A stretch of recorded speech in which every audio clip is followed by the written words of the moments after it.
back on this sixth night. The work does continue there, the crater and all that destruction downtown. Upon President Bush's return to the White House today from Camp David, he vowed to get the evildoers, saying they had made a terrible, terrible mistake in assuming that the U.S. would not take immediate action. Pablo Guzman is here now with the latest on the investigation. We have arrests and arrest warrants. Pablo?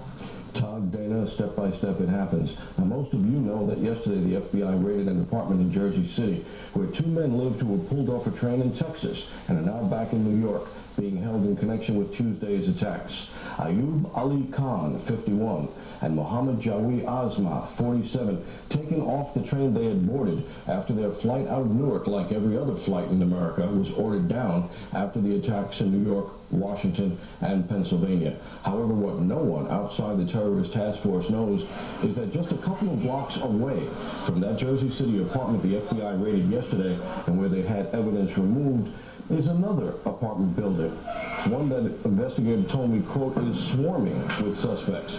Suspects who I'm told were cheering on the roof when they saw the plane slam into the trade center.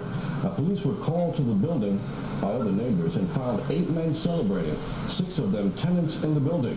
The FBI and other terrorist task force agencies then arrived, and the older investigators on the task force recalled that they had been to this building before, 8 years ago, when the first World Trade Center attack led them to Sheikh Omar Abdul Rahman, whose Jersey City mosque lies between the two buildings getting attention today.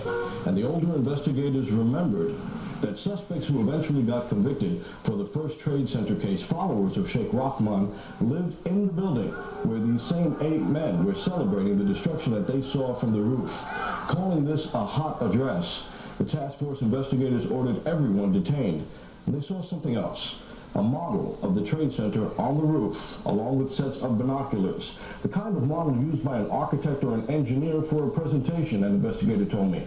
They knew, he said, that the planes were going to hit, and they wanted a ringside seat.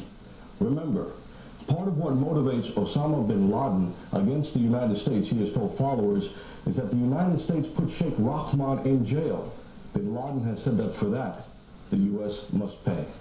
Yeah. Todd?